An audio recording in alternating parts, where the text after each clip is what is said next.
Souvent on me demande, parlons prénom, qu'est-ce que c'est? Eh bien, parlons prénom, c'est... Mettre l'accent sur le sens des prénoms qu'on donne, parce qu'au final, c'est quelque chose qui nous colle à la peau pour toujours. Donc, je trouvais le concept sympa. Eh bien, les prénoms, ça m'a toujours interpellée. Je pense principalement parce que j'ai donné à mon fils un prénom qui correspondait à mon mari et à moi, et parce que mon prénom à moi ne me convient pas selon mes critères, je dirais. Comment vous l'avez vécu, comment c'était? J'adore, j'ai plein de souvenirs qui reviennent, c'est vrai que c'est agréable de parler de tout ça. J'ai parlé plus que ce que j'aurais cru. Après, je suis très bavarde, mais non, c'était... Je suis très contente d'avoir participé à ce podcast.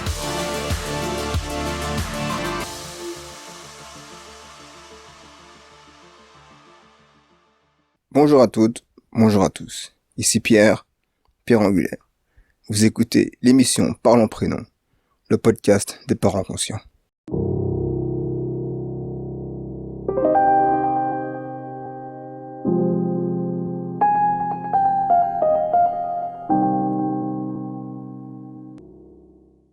Alors Aurore, qu'est-ce que vous pouvez nous dire sur vous? Est-ce que vous êtes française pour commencer? Oui, tout à fait, oui. Vous n'avez pas d'origine autre que celle-ci? Non. Aurore, est-ce que tu t'es déjà penché sur ton prénom et demandé à tes parents pourquoi ils t'ont appelé de cette manière? Alors non, je ne sais pas. Comme ça se fait que vous n'avez jamais demandé, c'est un prénom qui vous va tellement bien que vous n'êtes jamais posé de questions? Oui, c'est ça, oui. Je vois. Et vous êtes penché sur sa signification ou pas? Oui, effectivement, c'est la lumière, le lever du soleil. Et c'est ça que vous aimez bien dans votre prénom, quoi? Oui, puis il y a aussi la princesse Aurore, la princesse Disney. Vu que c'est assez girly, ça me correspond bien. Et, vous avez grandi où, Aurore? Alors j'ai grandi en Seine-et-Marne, à Melun, où j'habite toujours d'ailleurs avec ma famille. Vos parents, ils s'appellent comment? Isabelle et Thierry. Est-ce que vous connaissez leur signe astrologique? Non. Si tu devais qualifier le milieu social dans lequel tu as grandi, Aurore, ce serait lequel? Je saurais pas dire. Tu serais plutôt issu de la classe moyenne ou de la bourgeoisie, pour schématiser? Non, la classe moyenne.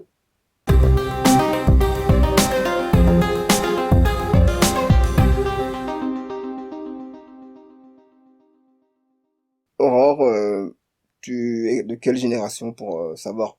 Je suis née en 1989.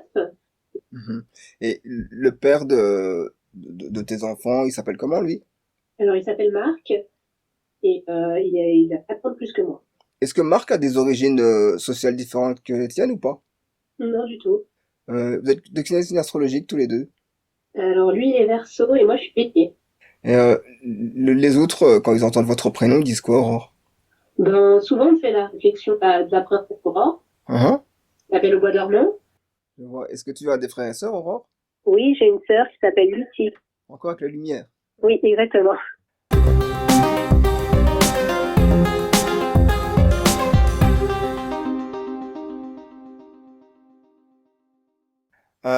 Alors, Aurore, ton compagnon Marc, tu l'as rencontré comment? Alors on s'est rencontrés il y a un peu plus de 10 ans. On s'est rencontrés à une soirée d'anniversaire. On avait des amis en commun. Et lorsque vous avez eu cette discussion pour avoir des enfants, comment elle s'est passée? Après cette soirée d'anniversaire, on a eu un premier rendez-vous dans un bar. Et dès cette première soirée, on a déjà discuté des prénoms de nos enfants. Nos enfants fictifs, du coup, parce qu'on n'était pas encore ensemble. Mais déjà, à cette époque-là, on s'était dit on adorait le prénom Louis. On peut parler d'un coup de foudre, alors? Ouais, mais bien sûr. C'est quand même rare au premier rendez-vous déjà parler des enfants, c'est déjà voir très très long. Ouais, on parlait de nos points communs, des choses qu'on aimait. Donc en rigolant, on s'était dit si un jour on a un enfant ensemble, on l'appellera comme ça. Lorsque vous êtes tombée enceinte, alors la grossesse comment elle s'est passée? Comment vous avez vécu le fait d'être enceinte? On était très contents, c'est un bébé désiré.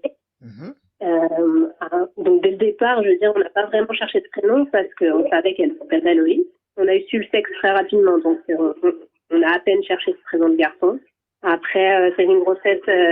Moi, j'ai fait une prééclampsie, donc Loïs est né à 7 mois de grossesse. Donc bébé prématuré, tout petit poids. On a eu pas mal de temps à l'hôpital, mais voilà, le prénom était choisi depuis très longtemps. Le fait d'être enceinte, tu as aimé ça ou pas du tout? Non, j'ai pas spécialement aimé être enceinte. Donc, moi, j'ai pris énormément de poids, mais j'ai adoré toute la maternité autour. J'ai adoré la préparation des chambres, j'ai adoré préparer les petites nids de bébés, tout ça. Ça, oui, tout ce qui était autour, en fait. Vous avez un projet de naissance alors. Exactement, oui. Si tu devais décrire le caractère de Inès, tu dirais quoi? Inès, elle est joyeuse. Elle est joyeuse, elle est pétillante, elle est douce, un petit peu, elle est rigolote. Tu t'es déjà penché sur les origines du prénom Inès? Alors oui, c'est un prénom arabe et espagnol. Mhm, absolument, ouais. Et pourquoi avoir choisi celui-là alors qu'à la base vous êtes français? Ben, pour moi, j'avais l'image d'Inès de la Fressange. Et pour moi, c'était l'icône du chic parisien. Et j'aimais bien. Je vois. Mais bon, voilà, ça a été vraiment une recherche, je dirais classique. On a fait chacun nos listes de prénoms qu'on aimait bien, lesquels on avait en commun. Et voilà, enfin, on en avait d'autres sur notre liste. D'ailleurs, on avait Ambre et Agathe aussi, qui sont ses deuxième et troisième prénoms. Quelles sont les valeurs que toi et Marc vous voulez transmettre à vos trois enfants? Je sais pas trop, c'est difficile à dire. Ben, j'aimerais bien qu'il soit honnête, droit. J'aime pas le mensonge. Mhm. Ouais, bah, c'est déjà des grandes valeurs, c'est déjà pas mal, hein. Mm, mm. À ton avis, tes enfants, ils sont doués en quoi selon toi? Loïs est extrêmement perfectionniste, Mhm. donc oui, très studieuse en tout cas. Inès, elle est solaire, tout le monde s'attache à elle. Et puis elle est forte en maths aussi. Elle sait très bien compter. Et puis Jules, oui, il a 4 ans, c'est pas évident à dire encore, mais je pense que ce sera un passionné.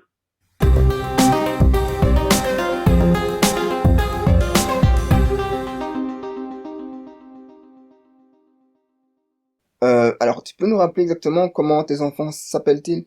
Alors la première s'appelle Loïs, Mhm. ensuite il y a Inès, et le dernier c'est Jules. Comment tu écris Inès? I-N-E accent grave S. Alors, je voulais savoir, si tu devais ranger ces trois prénoms, tu les rangerais dans quelle catégorie ces prénoms? Prénoms insolites, prénoms hors du commun, originaux? Nous, on se dit souvent qu'on a fait du plus original au moins original. Parce que Loïs, il y en a très peu, Mhm, Inès, il y en a quelques-unes, et des Jules, il y en a vraiment beaucoup dans les classes. mhm. Et, comment tu expliques ce choix alors? Je l'explique pas vraiment, c'est vraiment des coups de cœur. Ça n'a pas été réfléchi dans ce sens-là. Et le coup de cœur, il est venu comment? C'est parce que vous avez regardé un film, écouté une série, regardé un Bon, livre? bah, Loïs, je pense que c'est l'influence Superman. Oui, On est assez geeks, mon papa et moi, tous les deux, donc je Mhm, pense que ça a influencé. D'ailleurs, j'ai une petite anecdote rigolote. Quand elle est arrivée en petite section à l'école, il y avait un Clark dans sa classe. C'est assez mhm. marrant. Et dites-moi, les prénoms là, ils représentent quoi exactement pour vous et Marc? Quelque chose que des souvenirs d'enfance ou Jules, ça fait référence à un arrière-grand-parent peut-être ou quelque chose comme ça? Non, du tout. Non, non, franchement, vraiment pas. C'est des coups de cœur, des choses qu'on aimait, quoi. Jules, c'est les prénoms classiques, donc il y a bien le S à la fin. Néanmoins, vous avez hésité entre plusieurs orthographes pour leur prénom ou pas? Non, jamais. Moi, j'ai toujours voulu au plus simple et au plus évident pour qu'ils soient pas embêtés toute leur vie à écrire leur prénom. Et pourquoi avoir voulu affubler vos enfants des prénoms de leurs grands-parents? Oh, bah, c'est la tradition, en fait, hein. Mhm. Et est-ce que vous avez déjà interrogé la tradition? Pourquoi les gens font ça? Non, du tout. Comment s'est passé le consensus entre toi et Marc? Vous êtes mis d'accord comment? Pour Loïs, c'était un coup de cœur de l'audace. Pour Jules aussi. Et pour Inès, vraiment, c'était l'assemblage de nos deux listes. Et à quel moment enfin, vous avez su que vous aviez trouvé les bons prénoms pour vous trois? Je sais pas trop. Qu'est-ce qui vous a confirmé à un moment donné? Ah ben oui, effectivement, on a fait le bon choix pour Jules. Je sais pas. Selon toi, est-ce que un prénom peut avoir un quelconque rôle dans la vie de celui qui le porte ou pas? Oui, je pense. Je pense que c'est le prénom que tu les peines au quotidien. Déjà, ça peut pas en faire, hein, clairement. Mhm. Donc, moi, je voulais pas des prénoms trop compliqués non plus. Et moi, je suis persuadée que ça joue sur le caractère de l'enfant. Enfin, moi, je sais que je suis du genre à regarder souvent dans les boutiques souvenirs les prénoms avec la signification, ce genre de choses.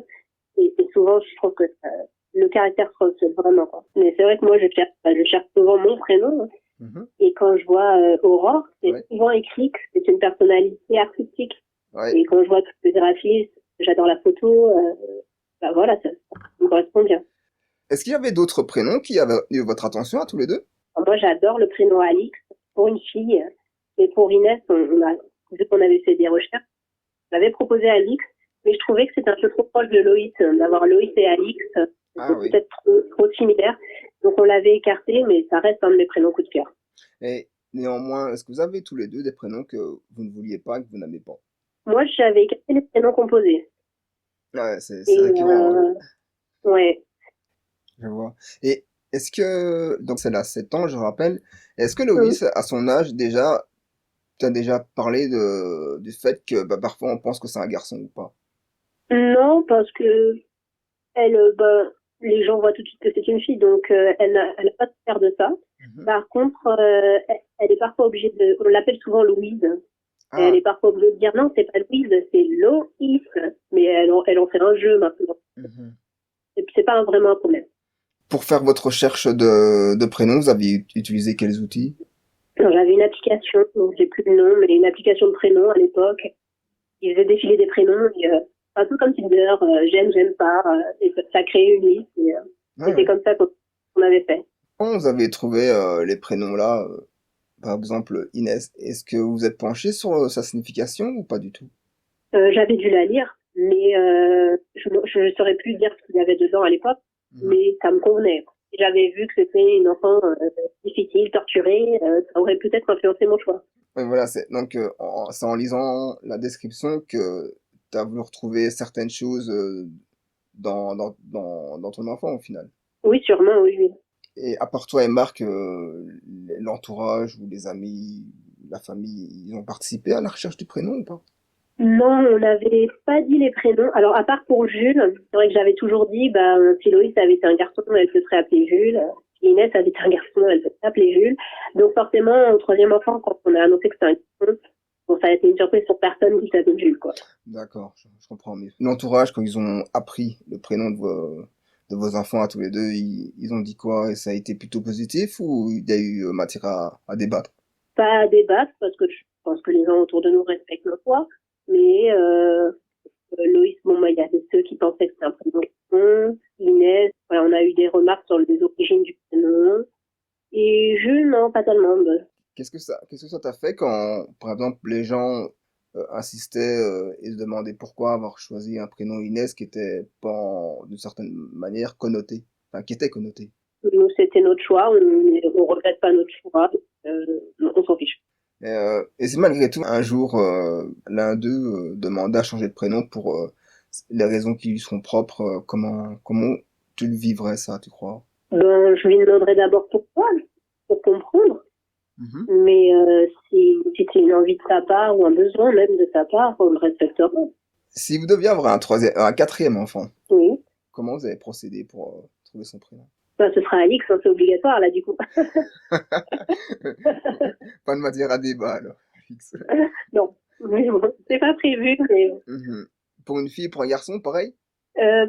à la base c'est plutôt pour une fille, mais je pense que du coup il serait dans la liste, il serait évoqué pour un garçon aussi. Ouais. Si tu devais donner des conseils à toutes ces mères qui cherchent des prénoms pour leurs enfants à naître, tu donnerais quoi comme conseil? Ben, le premier déjà c'est de se faire confiance, hein, prendre l'avis de tout le monde parce qu'on peut jamais satisfaire tout le monde. Ouais, c'est sûr.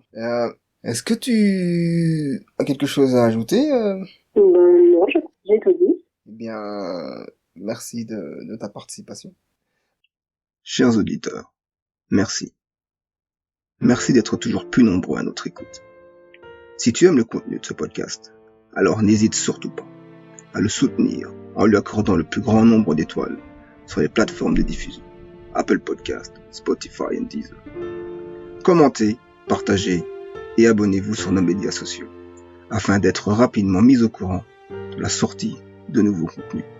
Vos retours et encouragements demeurent profitables à la qualité de l'émission.